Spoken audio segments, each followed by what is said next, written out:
नमस्कार दोस्तों, मैं जयप्रकाश लाइच आपका हार्दिक स्वागत करता हूं। आज हम इन्वर्स ट्रिग्नोमेट्रिक्स फंक्शन से रिलेटेड कुछ क्वेश्चन सॉल्व करेंगे। उससे पहले हम ये तीन फॉर्मूले देखते हैं। Sine inverse sine theta equals to theta होता है, cos inverse cos theta equals to theta होता है, tan inverse tan theta equals to theta होता है। यानी साइन इनवर्स और साइन आपस में कैंसिल हो जाते हैं, लेकिन कभी भी हम कैंसिल करके नहीं दिखाते। दूसरी चीज़ ये ध्यान रखनी है, ये तभी हो पाता है जब साइन इनवर्स अगर है तो साइन इनवर्स की जो रेंज है, और हम पढ़ चुके हैं साइन इनवर्स की रेंज होती है -π/2 से π/2। तो साइन इनवर्स की रेंज के अंदर ऐसा है तो संभव है, वरना ऐसा नहीं, पॉसिबल नहीं है। कोस इनवर्स अगर दे रखा है तो कोस इनवर्स की रेंज होती है 0 से π, तो ये तभी संभव है जब जो थीटा है वो 0 से π के बीच में हो, यानी 0 से लेकर π तक हो, न 0 से छोटा हो न π से बड़ा हो। Tan inverse tan theta equals to theta तभी संभव है जब जो टेन इनवर्स की जो रेंज है, यानी -π/2 से π/2 के बीच में थीटा हो। यानी अगर -π/2 और π/2 से बड़ा या -π/2 से छोटी कोई भी वैल्यू होगी तो ये चीज़ संभव नहीं है। फिर उसके लिए हमें फॉर्मूले को थोड़ा मॉडिफाई करना पड़ेगा, थोड़ा और एक्सटेंड करना पड़ेगा। तो अभी हम केवल इससे काम चला रहे हैं। दो चीज़ ध्यान रखना हमेशा, एक तो ऐसे कैंसिल करके नहीं दिखाएंगे, साइन और से साइन कैंसिल करके नहीं दिखाएंगे। दूसरा जो थीटा वो हमेशा रेडियन में लिखेंगे, डिग्री में नहीं लिखेंगे। और तीसरा जो हमारा आंसर है वो रेंज के अंदर आना चाहिए, रेंज से बाहर नहीं आना चाहिए। तो स्टार्ट करते हैं। हमारा पहला क्वेश्चन है, find the principal value of sine inverse 1/√2। So sine inverse 1/√2 की वैल्यू निकालनी है, तो साइन इनवर्स 1/√2 लिख दो, चाहे ऐसे लिख दो आर्क साइन 1/√2। बात एक ही है, कभी भी साइन इनवर्स के अंदर कोई नंबर दे रखा है तो हम ये मान के चलेंगे ये एंगल है। अब ये कितना एंगल है हमें प्राप्त करना है, तो पहला तरीका इसका ये होगा, सबसे पहले इसका आंसर लिखेंगे तो हमने लिखा माना let sine inverse 1/√2 equals to theta. यानी ये जो वैल्यू है एक एंगल है, तो मैं इसको थीटा लिख सकता हूँ। आप एक्स लिखोगे तो भी बात ये है, वो रहेगा एंगल ही, चाहे थीटा से थोड़ी एंगल की फीलिंग आती है, इसलिए इसको मैंने थीटा मान लिया। यहाँ इसको से लिख सकते हैं 1/√2। साइन इनवर्स कभी भी हटेगा तो उस साइड में साइन ऑपरेट हो जाएगा, तो ये होगा साइन थीटा। इसका मतलब हो गया कि sine theta equals to 1/√2। Left hand side right hand side आपस में इंटरचेंज कर दी। Sine theta equals to sine की किस वैल्यू के लिए ये 1/√2 होता है, तो मुझे पता है कि साइन π/4 यानी 45 डिग्री के लिए 1/√2 होता है, लेकिन मैं आंसर हमेशा रेडियन में लिखूंगा, डिग्री में नहीं लिखूंगा। और साइन कैंसिल हो जाएंगे, थीटा की वैल्यू आएगी π/4। तो तीन चीज़ें ध्यान रखनी है। पहली चीज़ कि इसका आंसर हमेशा डिग्री, इसका आंसर हमेशा थीटा यानी एंगल आएगा और वो मेरा रेडियन में होना चाहिए। दूसरा, जो भी आंसर आएगा वो साइन इनवर्स का क्वेश्चन है तो साइन इनवर्स की रेंज के अंदर आना चाहिए, यानी आंसर -π/2 से π/2 के बीच में आना चाहिए। तो हमारा आंसर है वो -π/2 से π/2 के बीच में है। और तीसरा हमें ये ध्यान रखना है कि इस टाइप के जो क्वेश्चन सोल्व करें उसमें हम डायरेक्ट एंगल लिख सकते हैं। जैसे साइन इनवर्स 1/√2 है, इसको मुझे इतना सोल्व करने की जरूरत नहीं है। मुझे कोई इसकी वैल्यू पूछे कि साइन इनवर्स 1/√2 कितना होता है, तो मैं डायरेक्ट बता सकता हूं कि π/4 होगा। यानी इसके बराबर मुझे एक ऐसा एंगल बताना है जिस पे साइन ऑपरेट करते ही मुझे 1/√2 मिल जाए। तो मुझे पता है कि π/4 एक ऐसा एंगल है जिस पे मैं साइन ऑपरेट कर दूंगा तो 1/√2 मिल जाएगा, इसलिए मैं इसका आंसर डायरेक्ट भी लिख सकता हूँ π/4। इसी क्वेश्चन को अगर मैं दूसरे तरीके से सोल्व करूं तो मैं कैसे सोल्व कर सकता हूं। क्वेश्चन ये दे रखा है, इससे मैं लिखूंगा साइन इनवर्स, यहां लिखूंगा मैं साइन की वैल्यू जिस पे इसकी वैल्यू 1/√2 होती है, तो मैं लिखूंगा साइन π/4। यहाँ पे 45 डिग्री लिखूंगा, हमेशा रेडियन में लिखूंगा। साइन इनवर्स और साइन कैंसिल हो जाते हैं और आंसर π/4 आ जाएगा, लेकिन तभी आएगा जब जो ये एंगल है ये -π/2 से π/2 के बीच में हो। तो हमारा ये एंगल है -π/2 से π/2 के बीच में है, तो इसका मतलब साइन इनवर्स और साइन कैंसिल हो गया और मेरा आंसर आ गया π/4। तो ये मेरा दूसरा तरीका है। मैं इस तरीके को काम में नहीं लेता, मैं हमेशा इस टाइप से सोल्व करूंगा। तो आपको जो पसंद हो उस कोई भी तरीका काम में ले सकते हो। इसी टाइप का अगर मैं कोई दूसरा क्वेश्चन लूँ, मैं कहूँ कि साइन इनवर्स -1/2 सोल्व करना है, तो इस बार मैंने इसमें साइन इनवर्स के आगे पॉजिटिव वैल्यू थी, अब जो साइन इनवर्स के आगे है वो नेगेटिव वैल्यू है। तो नेगेटिव वैल्यू के लिए कैसे सोल्व करेंगे, तो जब भी नेगेटिव वैल्यू दिखे तो मुझे नेगेटिव इनपुट वाला फॉर्मूला काम में लेना है। और हम जानते हैं कि साइन इनवर्स, टेन इनवर्स और कोसेक इनवर्स तीनों ऑड फंक्शन होते हैं, विषम फलन होते हैं। और उनमें से -12 आ जाता है। तो मैंने नेगेटिव इनपुट वाला फॉर्मूला काम में लिया कि ये आ गया साइन इनवर्स 1/2 और मैं फॉर्मूला लिखूँगा चूँकि sine inverse -x equals to minus sine inverse x। ये हम फॉर्मूला पढ़ चुके हैं। मुझे कभी भी ऐसा दिखे तो आप डायरेक्ट सोच सकते हो कि साइन इनवर्स 1/2 का मतलब है मुझे कोई एक ऐसा एंगल बताना है जिस पे साइन ऑपरेट करते ही 1/2 मिल जाए।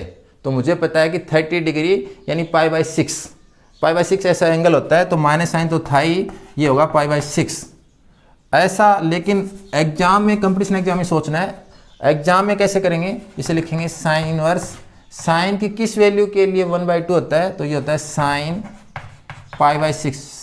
हमेशा रेडियन में लिखना है, यहाँ पे 30 डिग्री नहीं लिखना। दूसरा साइन इनवर्स और साइन कैंसिल हो जाते हैं यदि ये एंगल -π/2 से π/2 के बीच में हो। यदि ये एंगल -π/2 से π/2 के बीच में हो तो ये एंगल -π/2 से π/2 के बीच में है तो ये आपस में कैंसिल हो जाएंगे, तो इसकी वैल्यू हो जाएगी -π/6। ये हमारा आंसर होगा। ध्यान रखना कभी भी ऐसे साइन करके काट के नहीं दिखाना है, ये गलत हो जाएगा। इस टाइप का एक क्वेश्चन और सॉल्व करते हैं। अब मैं लेता हूँ कोस इनवर्स का फंक्शन। तो मैंने लिया कोस इनवर्स √3/2। मैंने एक बार पॉजिटिव इनपुट लिया, तो अगर पॉजिटिव इनपुट लिया है तो इसका मतलब क्या हो गया, कभी भी कोस इनवर्स के आगे कोई नंबर है तो इसका मतलब ये कोई हमें कोण प्राप्त होगा। तो मुझे ये सोचना है कि ऐसा कौन सा कोण है जिसके ऊपर कोस ऑपरेट करते ही √3/2 वैल्यू मिल जाए। ऐसा कौन सा एंगल है, ऐसा कौन सा कोण है जिस पे कोस ऑपरेट करते ही √3/2 वैल्यू मिल जाए। तो मुझे पता है कि 30 डिग्री यानी π/6 है, तो π/6 ऐसा एंगल है जिस पे कोस ऑपरेट करते हैं, यानी कोस π/6 की वैल्यू √3/2 होती है। तो इसका आंसर हो जाएगा π/6। लेकिन अपन एग्जाम में कर रहे हैं तो कैसे करेंगे, हम लिखेंगे कोस इनवर्स, कोस की किस वैल्यू के लिए √3/2 होता है, तो हो गया कोस π/6। कोस इनवर्स और कोस कैंसिल हो जाएंगे, आंसर आएगा π/6। लेकिन ये तभी कैंसिल होते हैं जब ये थीटा रेंज के अंदर, और कोस इनवर्स की हम रेंज पढ़ चुके हैं 0 से पाई होती है और ये एंगल 0 से पाई के बीच में है, इसलिए मैं इनको कैंसिल कर सकता हूँ। तो ये हमारा आंसर हो गया। इसमें ध्यान रखना है कि एंगल हमेशा रेडियन में लिखना है और कोस इनवर्स और कोस कभी भी कैंसिल करके नहीं दिखाने हैं। अगर मान लीजिए मैं नेगेटिव इनपुट लेता हूँ, मान लीजिए मैं एक क्वेश्चन और ले लेता हूँ और मैंने उसमें इनपुट लिया नेगेटिव कोस इनवर्स -1/2। तो नेगेटिव इनपुट के लिए क्या करना पड़ेगा, जो मैंने नेगेटिव पिछले लेक्चर्स में जो प्रीवियस लेक्चर है उसमें मैंने बताया था, नेगेटिव इनपुट बाहर निकालते हैं तो क्या प्रभाव पड़ता है। तो हमारे जो 3 फंक्शन है कोस इनवर्स, कोट इनवर्स और सेक इनवर्स, इनमें अगर नेगेटिव इनपुट होता है तो नेगेटिव साइन के साथ साथ पाई और भी आता है। तो हम वो फॉर्मूला काम में ले रहे हैं, तो इसके बराबर होगा pi minus cos inverse 1/2,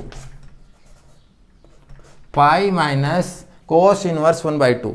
negative sine बाहर आ जाता है और साथ में पाई और आता है, क्योंकि हम पढ़ चुके हैं कि कोस इनवर्स -x बराबर होता है पाई माइनस कोस इनवर्स x। इसको मैंने लिखा पाई माइनस कोस इनवर्स, कोस की किस वैल्यू पे वैल्यू 1/2 मिलती है, तो मुझे पता है कि कोस 60 यानी कोस π/3, कोस π/3 पे इसकी वैल्यू 1/2 मिलती है। कोस इनवर्स और कोस कैंसिल हो जाएंगे, तो ये हो जाएगा पाई माइनस π/3। अगर मैं इसे सोल्व करूंगा एलसीएम लेके तो मुझे वैल्यू मिलेगी 2π/3। तो हमारा आंसर हो जाएगा 2π/3। इस चीज़ को आप डायरेक्ट भी सोचने की कोशिश किया करो कि कोस इनवर्स -1/2 है, तो इसका मुझे जो आंसर है वो एक एंगल प्राप्त होगा, एक कोण प्राप्त होगा, और वो जो कोण प्राप्त होगा वो मुझे हमेशा कोस इनवर्स का एंगल हमेशा 0 से पाई के बीच में प्राप्त होगा। तो 0 से पाई के बीच में ऐसा कौन सा कोण है, ऐसा कौन सा एंगल है जिसके ऊपर कोस ऑपरेट करते ही मुझे वैल्यू -1/2 मिलती है। तो मुझे पता है कि कोस 2π/3 यानी कोस 120 डिग्री है, उसकी वैल्यू -1/2 होती है।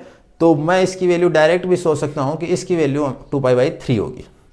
तो ये तो हमें एग्जाम में करना है तो ऐसे प्रोसेस से करके दिखाना पड़ेगा, लेकिन कंपटीशन एग्जाम में अपन डायरेक्ट भी सोच सकते हैं कि ऐसी कौन सी वैल्यू है जिसको ऑपरेट करते हैं इसकी वैल्यू -1/2 होगी। नेक्स्ट क्वेश्चन सॉल्व करते हैं। tan इनवर्स 1 है, उसके हमें प्रिंसिपल वैल्यू मुख्य मान प्राप्त करना है। तो हम कैसे सॉल्व करेंगे, ten inverse ten pi by 4 1 होता है, तो मैंने 1 की जगह लिखा ten pi by 4। Ten inverse ten cancel, pi by 4। जो टेन इनवर्स है उसकी जो रेंज होती है वो होती है माइनस पाई बाई 2 से पाई बाई 2 ओपन इंटरवल, और ये वैल्यू भी माइनस पाई बाई 2 से पाई बाई 2 के बीच में है। इसका मतलब जो हमारा जो टेन इनवर्स और टेन को हमने कैंसिल किया वो कर सकते हैं, कोई दिक्कत वाली बात नहीं है। टेन इनवर्स 1 की वैल्यू आपसे पूछा जाए तो आपको डायरेक्ट याद होनी चाहिए पाई बाई 4। सबसे जो ज़्यादा इन्वर्स ट्रिग्नोमेट्री फंक्शन में जो वैल्यू काम में आती है वो टेन इनवर्स 1 ही है। आप अगर इन्वर्स ट्रिग्नोमेट्री फंक्शन पढ़ोगे तो कम से कम 10 बार, हो सकता है कि आप ज़्यादा पढ़ो तो 100 बार आपको टेन इनवर्स 1 की वैल्यू पाई बाई 4 लिखनी पड़ेगी। क्वेश्चन अगर नेक्स्ट क्वेश्चन सोल्व करें तो मैंने लिखा टेन इनवर्स -1।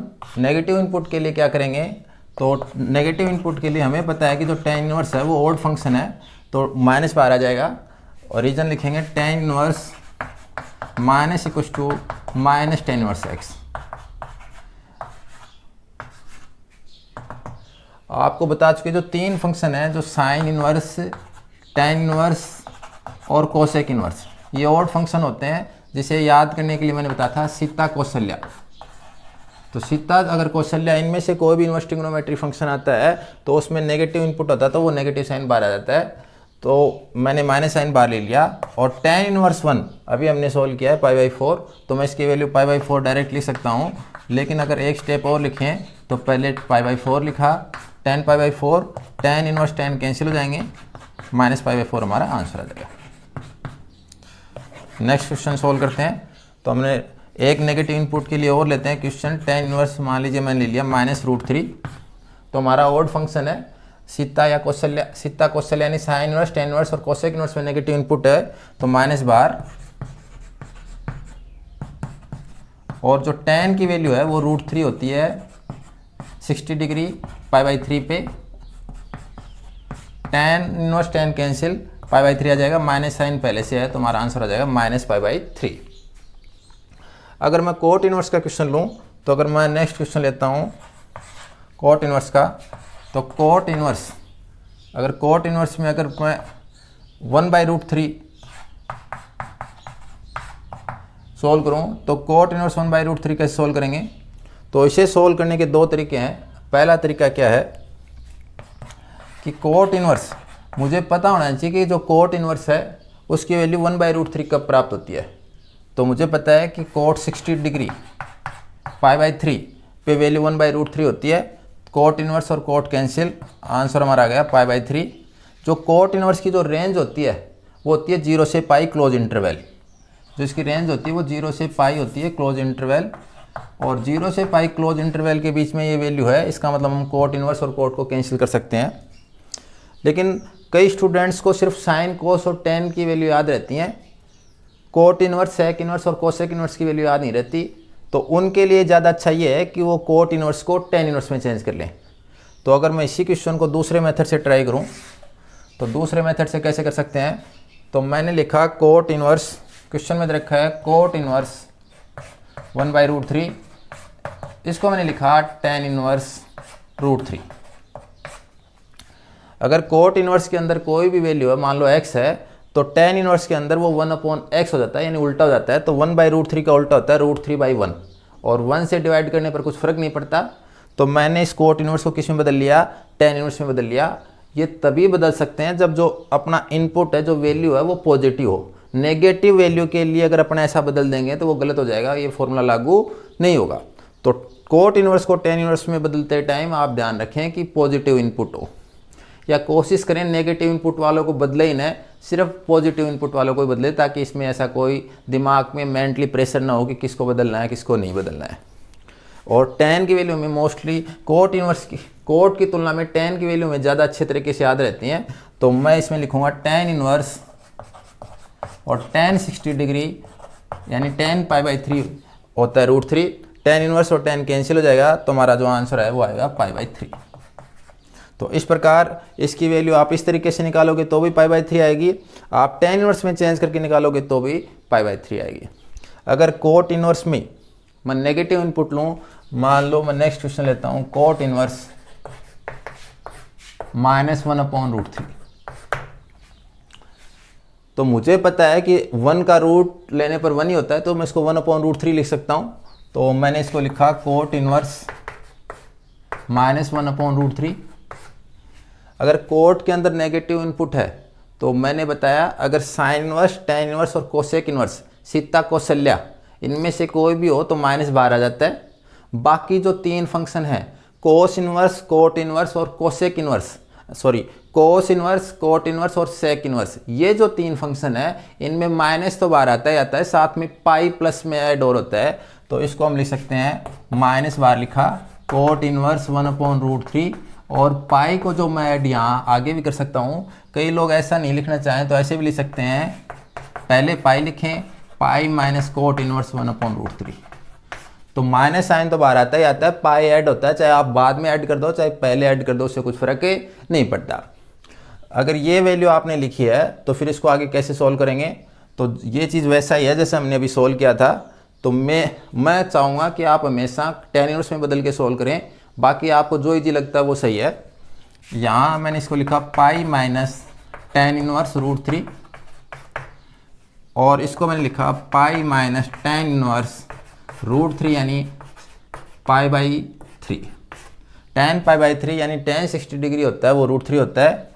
इसको मैंने लिखा pi minus π/3, tan inverse tan cancel हो जाते हैं और π/3 आता है यदि tan इनवर्स की रेंज के अंदर हो ये एंगल। और हमें पता है कि जो tan इनवर्स की रेंज होती है वो -π/2 से +π/2 ओपन इंटरवल होती है, उस रेंज के अंदर है, तो हमने इसको कैंसिल कर दिया। इसे सोल्व करेंगे तो ये हो जाएगा 2π/3, एलसीएम लेके सोल्व करने पर इसका आंसर आ गया 2π/3। हमारा नेक्स्ट क्वेश्चन है सेक इनवर्स 2/√3। तो सेक इनवर्स 2/√3 है, तो इसको हम सोल्व कर सकते हैं कैसे? सेक इनवर्स, हमें सेक की वैल्यू बतानी है जिस पे इसकी वैल्यू 2/√3 हो। तो हमें पता है कि इसकी वैल्यू π/6 पे, सेक π/6 की वैल्यू होती है, वो होती है 2/√3।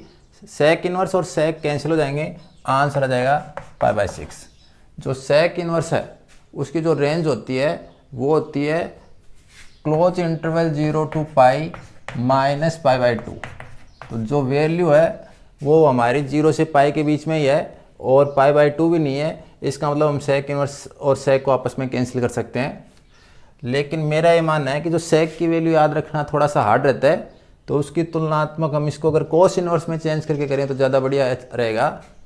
तो इसको मैं लिखूँगा कोस इनवर्स √3/2, और कोस इनवर्स है तो अंदर मैं लिखूँगा कोस की वैल्यू √3/2 होती है, वो 30 डिग्री पे होती है, π/6 पे होती है। कोस इनवर्स और कोस कैंसिल, तो ये हो गया π/6। और ये कोस इनवर्स की जो रेंज होती है वो होती है 0 to π, तो ये वैल्यू हमारी 0 से π के बीच में है, इसलिए मैं इनको कैंसिल कर सकता हूँ। तो हमारा आंसर आ गया π/6। अगर नेक्स्ट क्वेश्चन देखें इसी टाइप का, अगर मैं एक क्वेश्चन और लूँ, तो मैंने लिया मान लीजिए सेक इनवर्स √2। तो मेरी आदत है कि मैं हमेशा इसको कोस इनवर्स में चेंज करके सोल्व करता हूँ। आप चाहो तो डायरेक्ट वैल्यू याद रहती है तो डायरेक्ट सेक की वैल्यू रखे हुए भी सोल्व कर सकते हो। तो मैंने इसे चेंज किया कोस इनवर्स 1/√2। सेक इनवर्स को कभी भी कोस इनवर्स में चेंज करेंगे तो अंदर ब्रैकेट में जो भी क्वांटिटी है वो अपोजिट हो जाएगी, यानी अगर a/b है तो b/a हो जाएगा। तो √2 है तो √2 के अपॉन में मैंने माना 1 है, तो ये हो गया 1/√2।